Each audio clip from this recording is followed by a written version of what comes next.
Hey, welcome to Duke's Handbook. We're just going to dive right into this thing, okay? Do I tell my mom she needs to come back early from her vacation/convention? I don't, it kind of depends on what the situation is, right? Dang! It's a long one. Few updates in here. My husband, 26, and I, 23 female, currently live in an apartment with our roommate, our 4-year-old child, and our 2 cats. That's a lot. I mean, how many bedrooms is this apartment? God, better be more than 2. Right now, we're in the middle of moving my husband's belongings in. So the apartment has been pretty chaotic. There are large storage boxes everywhere, and things have been overwhelming. Should probably work on getting those storage boxes, kind of out of the way. Earlier this week, my mom, 47, traveled out of town for a convention where she's speaking. She asked if I could watch her dog, a 3-year-old pit mix, from Thursday through Sunday so her husband could join her for the weekend. I agreed because I love their dog and was happy to help. Her husband is like a stepdad type situation. Couldn't just be like, so my dad or my stepdad, her husband, he must not like this guy. Before picking him up, I called both of them to confirm his routine to make sure everything was okay. They both told me he was fine, just to take him out about 4 times a day. My mom's husband, I swear you must not like this guy. My mom's husband mentioned that he had been peeing in one spot at home, but they thought it was just because he could smell previous accidents. However, when I picked him up, it was immediately clear something wasn't right. He had a strong urine smell on him, and before even getting into my car, he urinated multiple times. When we got to my apartment, he continued to urinate frequently, but it wasn't normal. It was more like constant dribbling, and it would take him a long time to finish. Probably a UTI. Once inside, he kept trying to go to the bathroom throughout the apartment. I called my mom to explain what was happening, but she brushed it off and said he was probably just nervous. Probably that too. Nervous little bladder going on there. After talking with my husband, I called her again and pushed the issue more. That's when she told me he had a UTI, but also admitted he hadn't actually been taken to the vet yet, even though they had said he was improving. It's like 15 bucks. 15 bucks for UTI antibiotics, dude. I told her he clearly needs medical attention as soon as possible and offered to take him to the vet if they could set up the appointment. She responded that it would have to wait until next week because they need to prioritize a car payment. Okay. Don't even don't even do an appointment thing. Just go in there and be like, "Look, man, my dog's got a UTI. What do I give him?" They're going to be like 15 bucks. Here's the thing. The stuff. Since bringing him home, I've had to cover parts of my apartment with blankets and towels to manage the accidents.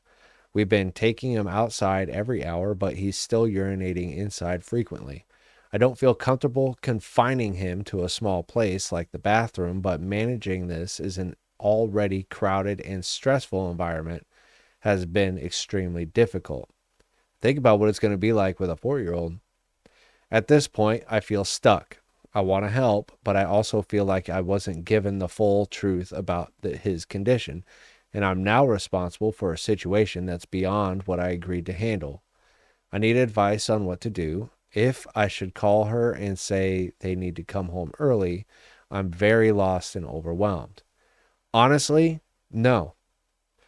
Either this is okay. I'm not even gonna go through the updates. They're all like long as hell.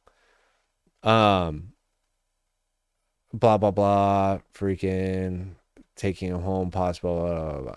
Okay,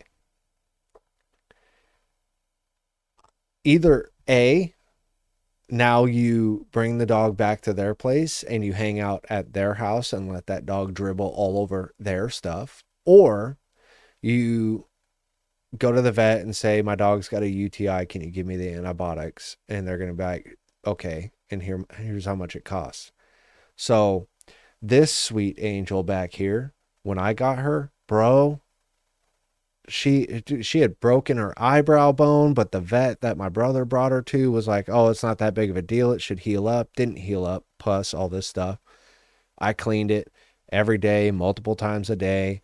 Finally, her body pushed out the eyebrow bone. I yoinked that out of her face with my fishing pliers, cleaned it out with some Vetricin, packed it full of your Neosporin, and then she took a nap afterwards. Then she also had a UTI. Then when I went and got her fixed, I didn't know it was a UTI. It must have got worse after being fixed, but either way, I took a picture of it, sent it off to the vet clinic, and they were like, "Oh, it's a UTI. It's like $15." So just let the vet know, dog's got a UTI. I need some antibiotics. How much is that going to run me? And then charge back your parents, or bring the dog back to their house and let it just pee all over their stuff, and you get to stay at their house for the weekend. Or you know, since it is, her convention or conference or whatever, then stepdad can fly back early and pull the dog off your hands. But they're going to be back Sunday, so it's only a few days. So I mean, like, I think you'll be okay. But other than that, I mean, it's not that terribly big of a deal. How to stop drinking? Oh, this is actually perfect. I'm newly sober. Been a year on the 20th of March, which is, this is obviously pre-recorded, so in a couple of days. Um, Female, 24. It's gotten out of hand and I don't recognize myself anymore. Every day feels like a blur and I don't feel normal until I start drinking at night. It's gotten to a point where it's starting to affect my relationship with my boyfriend. Every time I try and I stop, I just can't. I'm at a point I'm so over it and want to make a change, but it's so hard. Girl, let me tell you, it sure as heck is hard. We have different things, but you're at a point right now where if I could go back to that point, I would have made more of an effort to cut back. And I didn't. And because of that, I got put into a situation where God literally punched me in the liver. I immediately went in the withdrawals. I drank the night before, mind you, fully planned on drinking that day. And God punched me in the liver, threw me in the withdrawal immediately. Now, a lot of people don't really tell you is alcohol is one of the things that when you're cold turkey cutting it out, it can kill you. So I'm telling everybody that I know, I had to go in and get medicated, or get medications. I couldn't walk like at all. Like going up and downstairs was not a thing. I couldn't lift anything. I was weak. I couldn't eat, none of that stuff. And, you know, by the grace of God, I'm all right now. But point of the matter is you can't really just cold turkey that, depending on your frequency as well. So the hard part is, one, getting through the withdrawals. That kicked my butt for a week. Not even going to play. For a week, I was laid up in that bed back there. Could not move, Got up to go chief on half a cigarette type stuff. And, let her out. She was so great. She just slept right next to me, back to back. She was making sure I was all right. And I had family coming down and checking on me too. You're at a point right now where you can cut it back. You're at a point right now where you can start cutting it back, draw it back a bit, and then get to a point where you just don't, and then get at least, I would say, a year of sobriety under your belt before you even try to have that thought of, oh, maybe I can just have one. So I'm going to comment under here to this person, October Baby. I'm going to comment under your thing for you, okay?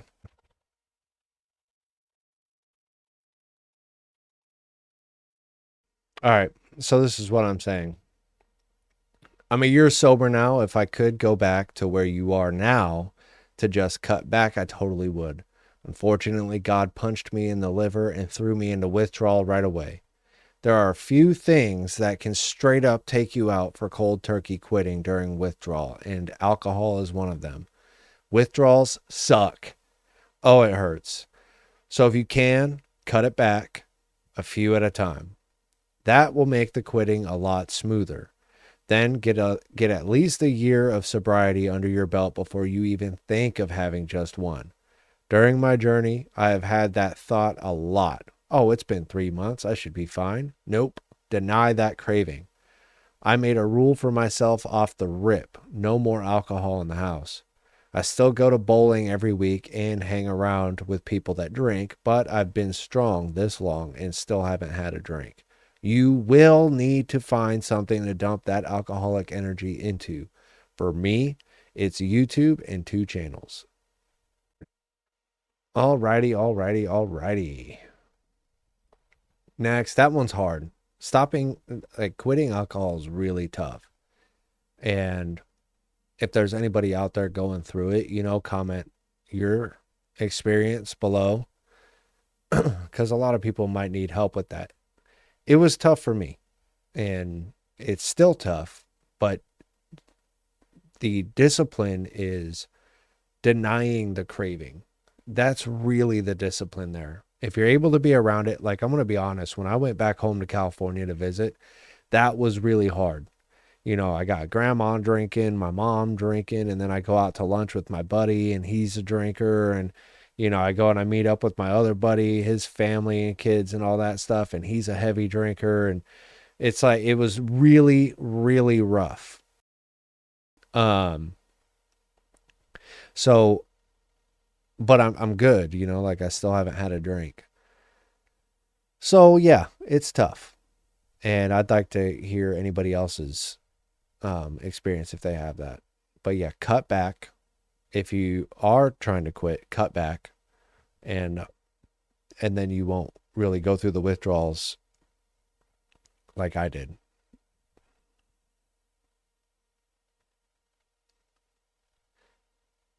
Okay. I slept with my wife for the first time ever and it scares me. Why? Why would it scare you? I'm 24 years old and I just got married and I'm a virgin, so my wife is my first person ever and I am her first person too. We got married 2 weeks ago, but I have not laid a hand on her. That's weird. That's kind of weird.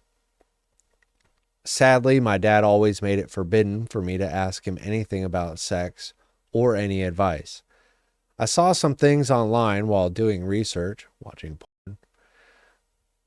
corn. But it all seems so extreme. Well, yeah, because that's corn, dude. That's not normal intimacy. That's corn.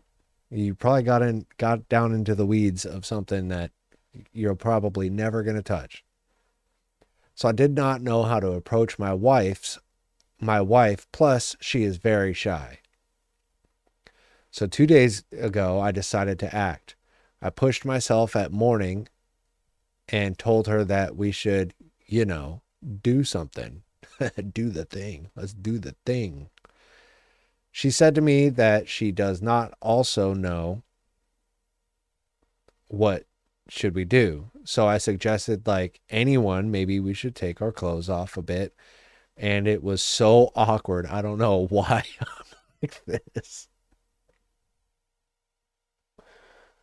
You're like that because you're a virgin, my boy. Don't worry about it. Like, chill out. I don't know why I'm like this. Oh, man. Anyway, it was my first time in my entire life to see a woman actually naked. I've never laid my hand on a woman, and when I saw her like this, I went insane. The touches are very soft, and I went feral. Relax, my boy. Seriously, I never felt this feeling in my entire life. I have never drunk alcohol, nor have I ever taken drugs. Must be Mormon. But 2 days ago, my mind was so blacked out. I am someone. I am someone who is very dedicated to my work and building my life very carefully. For the first time, I was not thinking about anything at all. Nothing was on my mind. I was like an animal, and I hate this. Yes, yes. When I was at that moment, it felt good, but now I'm thinking of it, and I'm not like that. Yeah, it's called the post nut clarity. My mind was gone, and the only thing on it was her. I'm afraid that I might hurt her during this if we did it again. She said that it is fine, but I don't know to what limit can I go. I don't know how fragile can her body be or how intense can I go. She also has needs and I want to sleep with her again really bad. Well, that's a good sign. Okay, I thought this was going to go another direction. But I'm terrified of that state. I was literally not using my mind at all and it never happened to me. Well, that's because you're a virgin, my boy. I tried to ask my dad, but he does not want to guide me. And I looked everywhere until someone on Instagram told me to make a Reddit account because a lot of elderly people are her here. Please guide me. I feel so lost. I love this. I love this. You're so innocent. Okay. Edit. I'm so grateful for people on here. You really saved me. I have had a long talk with her, and she was shy, but I assured her, like a lot of people told me, that we are not doing something wrong or dirty. No, you're not.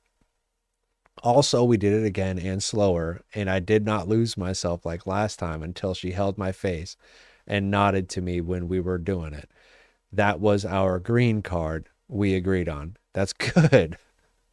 I am so grateful for the advices. These advices literally made me go from anxious to happy. Thank you so much, dude. Okay. I love just how innocent you are in this whole thing. I really do. The the the fact that you were like, why am I like this? That's just every man. Literally, like if you've never touched a woman, you're still a virgin, and honestly, you've been with her obviously for a while ago, and you guys just got married and have obviously both been saving yourself for marriage. So naturally, you know, once it's like time to go, our big ape monkey brain shuts everything down for a second and we become an animal. Now, the idea here is to be able to control the animal instinct. That's what you need to do. What you did was go completely ape crap on it. All right. You got to relax. Doing your research is good, but don't look at corn for your research. It'll give you an idea, but don't like use it like it's the way. Okay. That's where people start getting in trouble. And then you guys also need to have a safe word. So that when stuff's hurting or whatever, and she's able to tell you to stop, aside from just stop, there's got to be like a word to where she could be like, oh, okay, bro, relax. But this is funny. You're so innocent. I love it. This is so funny though. It was a funny read for me. Um, I'm also going to comment on this and I'll do it, you know, in a second, but I love this. I love this. You're so innocent. No, you're good. You're good. You were just finally, losing your virginity for the first time. Hers too. So you'll be okay. Don't freak out over it. You'll be just fine. Okay. All right. Well, that'll do it. Okay. Love you. Mwah. Much love.